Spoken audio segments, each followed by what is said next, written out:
Kabanata 1436. Ang tono ni Kyle Quinlan sa kabilang panig ng telepono ay nagbago matapos marinig na nasample si Faye Goddard. Pagkatapos ay sinabi niya ng mahigpit, may nang-ahas na gawin iyon sa kinatawan ng 4 na Masters ng Hong Kong. Dahil nais ng 4 na Masters ng Hong Kong na mamuhunan sa Southlight, kung gayon sila ang mga panauhin ng gobyerno ng Southlight.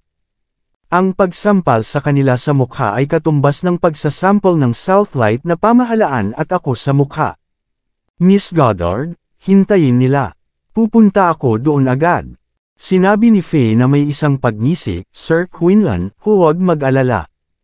Hindi sila makakatakas. Naghihintay lang kami sa iyo na lumapit upang mamuno sa hustisya. Agad na pinatong ni Faye ang telepono matapos siyang magsalita. Pagkatapos ay tumingin siya sa kay Harvey York ng lubusan at sinabi, mapagpanggap. Nagpapanggap ng higit pa. Nais kong makita kung paano ka kikilos kapag dumating ang pangalawang in command ng Southlight dito mamaya. Ang 4 na Masters ng Hong Kong ay pumirma ng isang kasunduan sa pakikipag-ugnay sa pamumuhunan at negosyo sa gobyerno ng Southlight nang pumasok sila sa merkado ng Bockwood sa oras na ito. Sa kasunduang ito, ang pamahalaan ng Southlight ay kailangang tumayo sa amin. York, hindi ka ba konsultant ng gobyerno ng Bockwood? Hindi ka ba mahusay sa paggawa ng Bockwood government system? Inaasahan kong ikaw ay kasing husay kung ikaw ay nasa Southlight government system. Si Faye ay may isang arroganteng pag-aalaga matapos ang mga salitang iyon. Nakatingin din si Darren Flynn at ang kanyang mga tauhan. Nakakatawa si Harvey, clown lang siya. Naisip ba niya na maaari siyang kumilos tulad ng isang hari dahil lamang sa pagkakaroon niya ng ilang mga kakayahan at taga-suporta? Ano ang iniisip niya? Ang kutis ni Avel na Iswell ay kakilakilabot.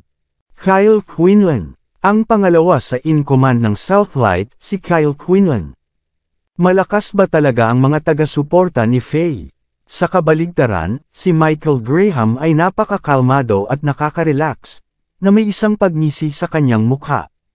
Talagang naiimpluwensyahan si Kyle. Hindi lamang ang pagkakakilanlan ni Kyle ang lumampas sa kanya, ngunit lumampas din ito kay Joel Graham.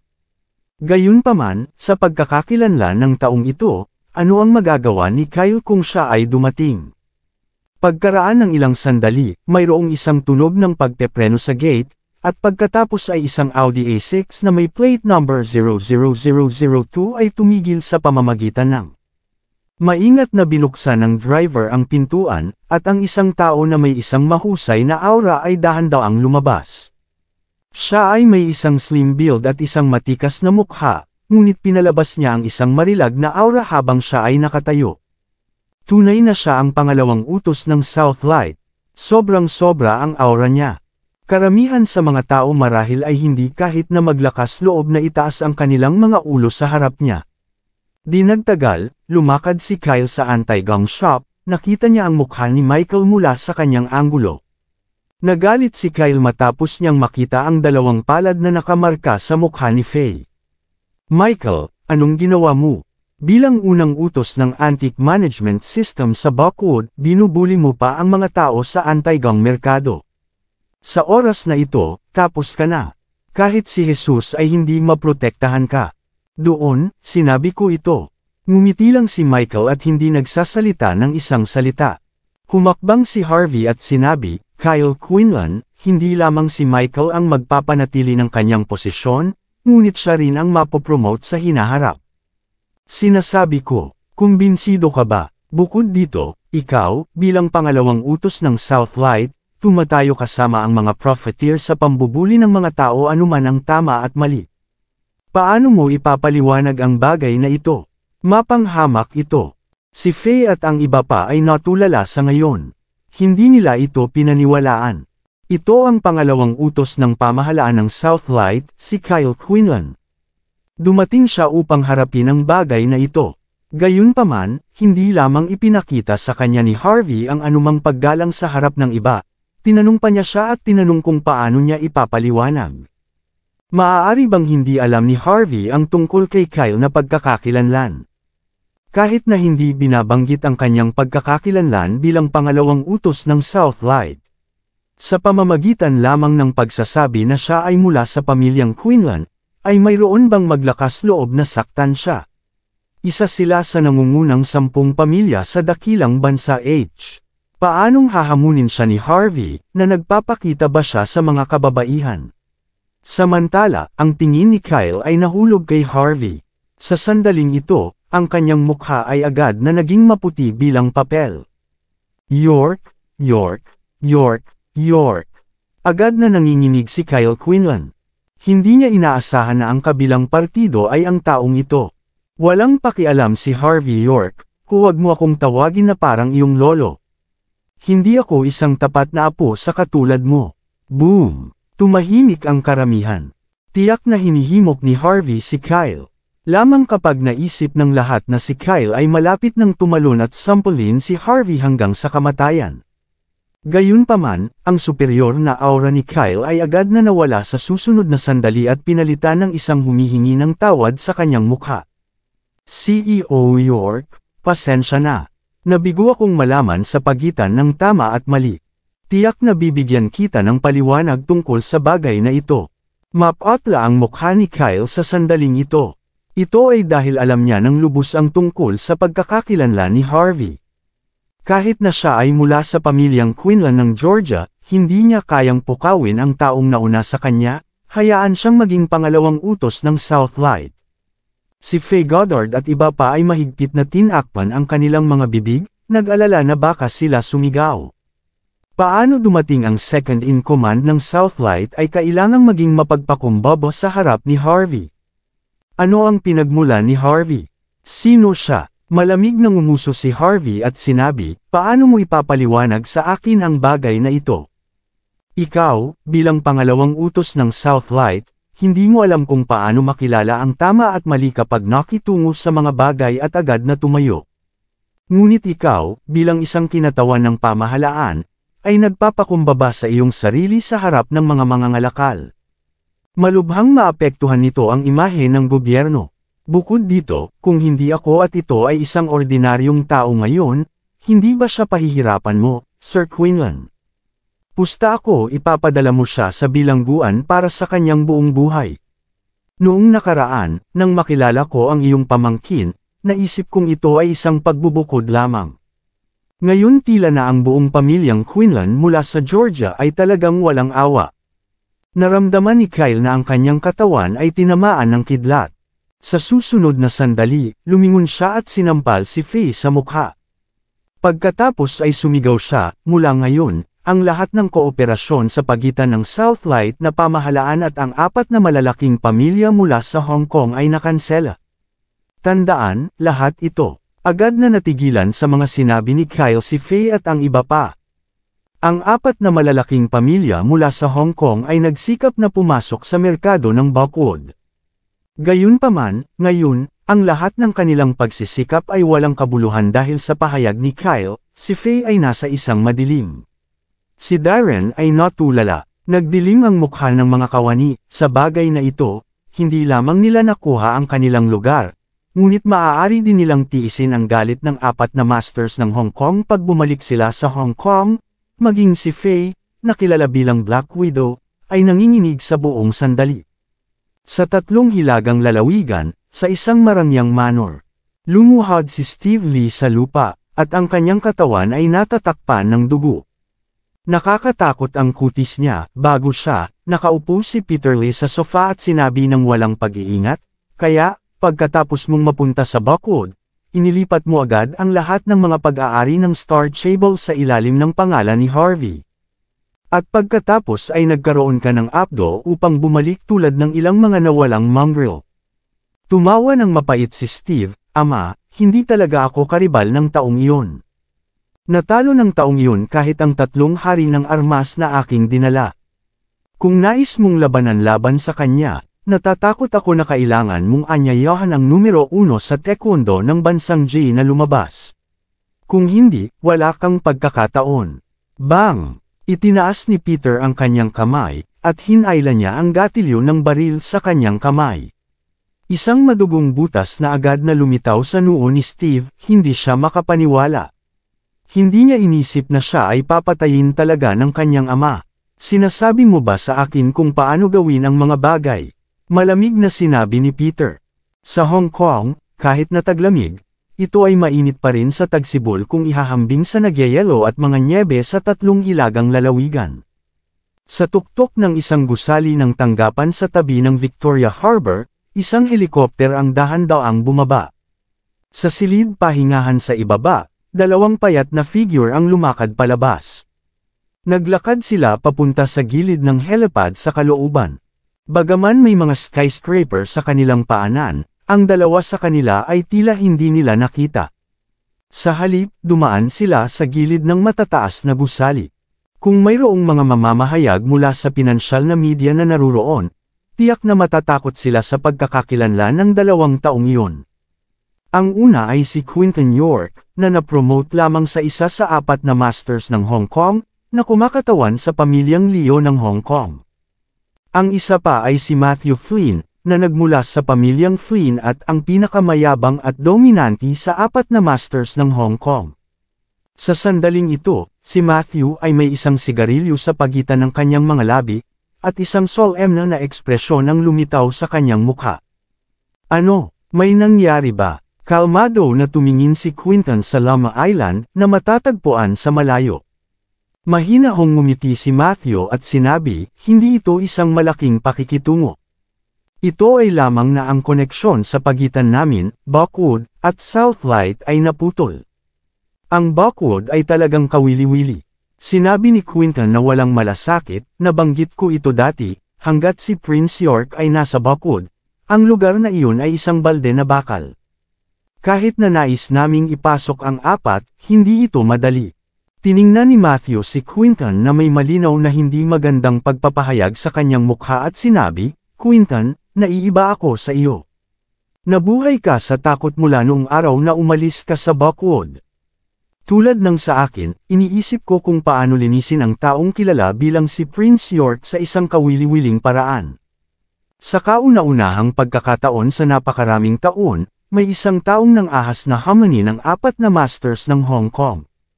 Kung hindi natin siya papatayin, hindi natin maging karapat-dapat sa ating pamagat, ang 4 na Masters ng Hong Kong.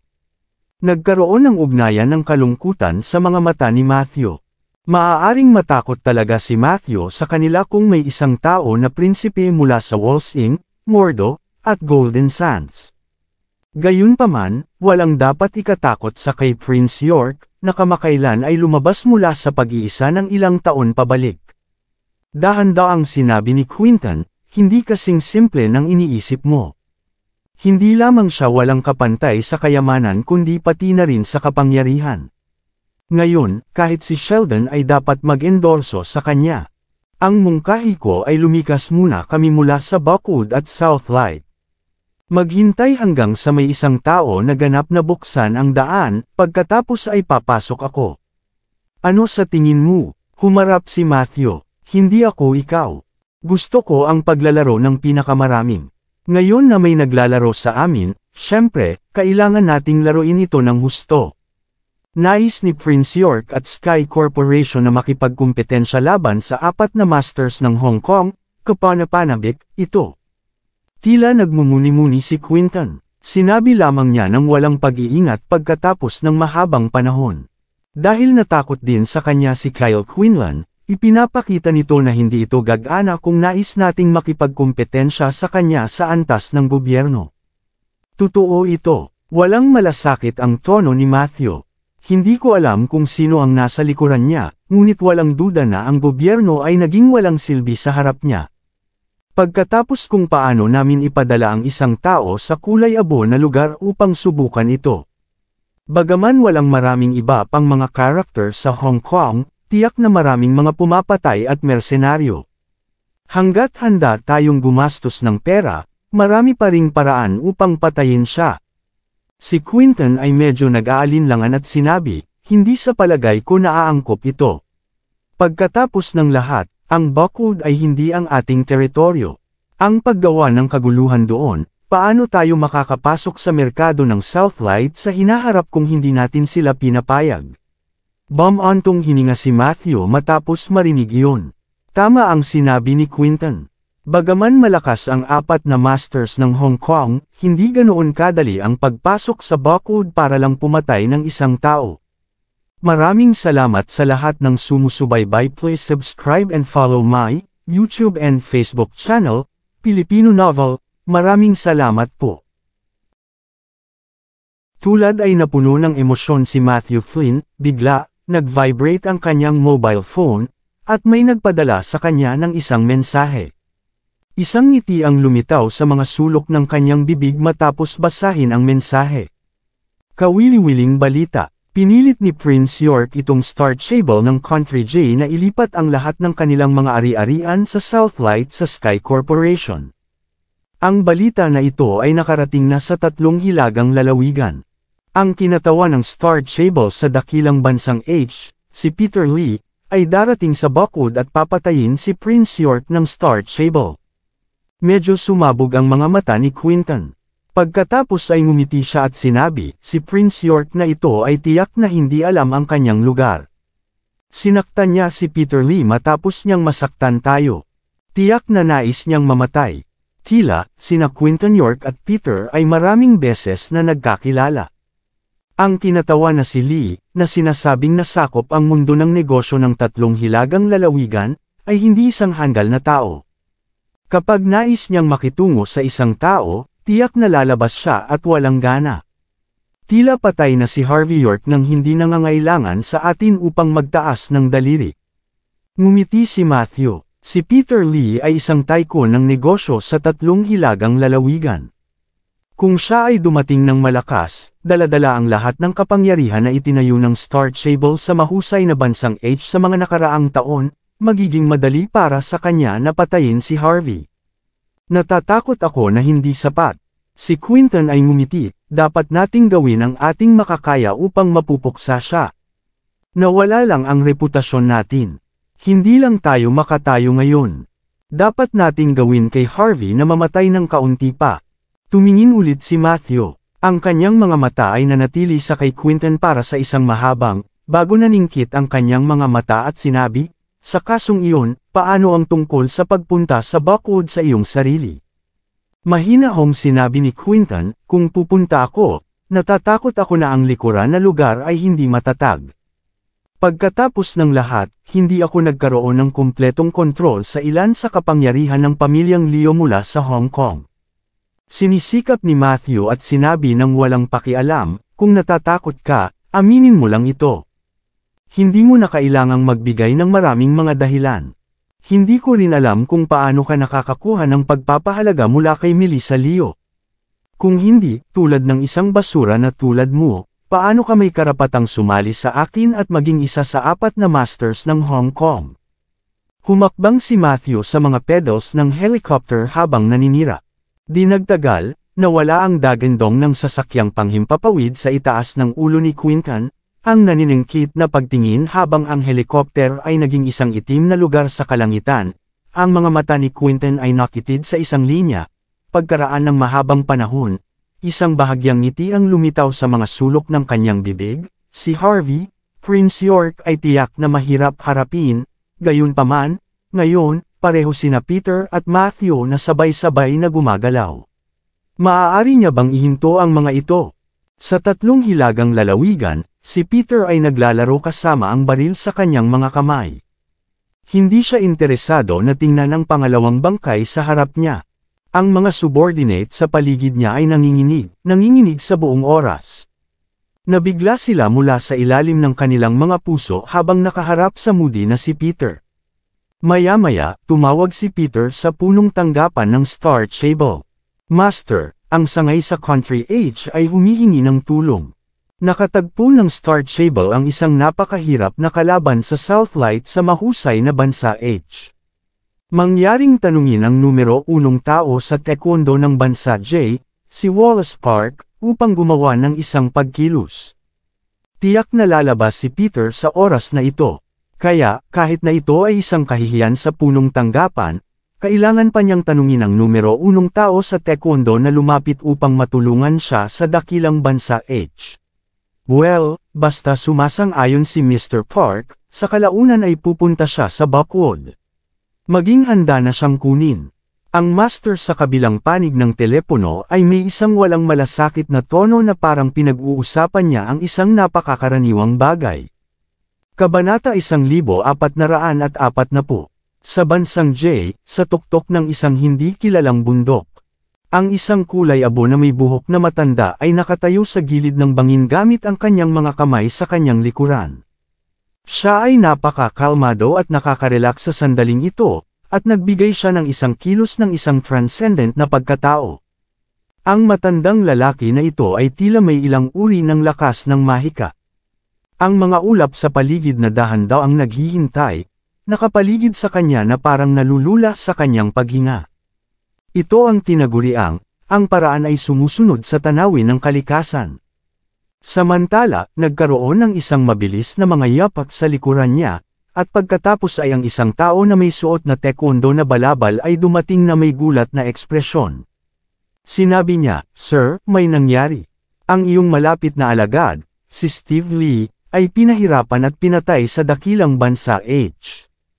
Ano? Marahas na pinaghiwalay ng matanda ang kanyang kamay, at ang mga ulap at ambon sa paligid niya ay sumabog bigla tulad ng isang hindi nakikita na bomba ng hangin na nagkakalat sa likuran niya. Ang lahat ng mga ibon sa paligid ay inalog at nahulog sa lupa sa sandaling ito, at hindi mabilang na mga dahon ang lumilipad. Lahat ng naruroon ay natigilan. Wallace Park, ito ay tiyak na walang kabuluhan. Nagpadala si Sir Peter ng isang mensahe, nais na anyayahan ka sa mahusay na bansa H. Una, ito ay upang buksan ang higit pang mga pagkakataon para sa ating bansa. Pangalawa, ito ay upang maghiganti kay Sir Steve. Ang taong nakaluhod sa likuran ni Wallace ay sinabi ng isang malungkot na ekspresyon sa kanyang mukha. Crash! Mayroong daan-daang mga tao sa likuran, na lahat ay nakaluhod sa kalahati ng bundok sa ngayon. Inanyayahan ng Star Chamber si Sir Wallace sa labas ng bundok na pumunta sa mahusay na bansa H upang sugpuin ang kaguluhan. Sir, malakas ka na malakas. Tiyak na mapigilan mo ang mahusay na bansa H magpakailanman. Ang mga tunog ng tunog ay nagmula sa buong paligid, isang alon pagkatapos ng isa pa. Ang lahat ng mga taong iyon ay lumuhod sa lupa at patuloy na nagpatira pa. Hindi lamang si Wallace ang numero 1 tao sa taekwondo ng bansang J, ngunit siya rin ang punong tagapagturo ng militar ng bansang J noon. Gayunpaman, matapos na matalo sa kamay ng isang maalamat sa larangan ng Euro-American War ilang taon na ang nakalilipas, nagpunta siya sa pag-iisa at pinanatili ang pagsasanay. Sa sandaling ito, ang mga mata ni Wallace ay nag-flick. Bumantong hininga lang siya at sinabi pagkatapos ng mahabang panahon, "Una kong nais na ilayo ang aking sarili sa mundo. Ngunit dahil may nangyari sa Country J, dapat kong puntahan ang bayan ng Chief Instructor." Nang sabihin niya ang mga salitang iyon, ang kanyang mga kamay sa likuran niya ay tila nanginginig ng bahagya sa lugar kung saan walang nakakakita nito. Kung gayon, hindi rin niya makaya ang 10 galaw sa harap ng buhay na alamat, ang mito ng militar na nagmula sa dakilang bansa H. Ang paggalang niya sa taong iyon ay nagmula sa kailaliman ng kanyang puso. Gayunpaman, pagkatapos ng maraming taon ng mahirap na pagsasanay, sa wakas ay pinigilan niya ang takot sa kanyang puso at nang ahas na pumunta sa dakilang bansa H. Si Sir Wallace ay walang talo. Ang mga matatandang pinuno ng Star Chamber na nakaluhod sa lupa ay hindi kapani-pani walang nasasabik matapos marinig ang sinabi niya. Matapos ang ilang taon, ang numero 1 tao sa taekwondo ng bansang J, si Wallace Park, sa wakas ay lumabas mula sa bundok. Sir Wallace, ang Star Chamber mula sa bansang J ay madaling ibagsak ang Southlight Province ng mahusay na bansa H. Si Peter Lee mula sa 3 hilagang lalawigan ay natuwa sa kaguluhan nang marinig niya ang tungkol sa balita. Sa oras na ito, pinakilos niya ang lahat ng kapangyarihan ng mga sangay sa mahusay na bansa H, na nais na lumabas lahat upang walisin ang buong Buckwood at maging sa buong Southlight. Ang kinatatakutan niya ngayon ay ang lakas ng lalaking iyon na tinapakan ang kanyang anak hanggang sa kamatayan. Gayunpaman, ngayon na wala na sa bundok si Wallace, kasama niya ang namamahala, kahit na ang pinakamalakas na kapangyarihan sa mundo ay walang magagawa. Sa isip ni Peter, tiyak na walang talo si Wallace. Pagkatapos nito, sa Southlight at kahit na ang mahusay na bansa ay maaaring ibagsak, tumingin si Peter sa langit at sumigaw habang iniisip ito. Ang Star Stable ay tiyak na walang makakatalo.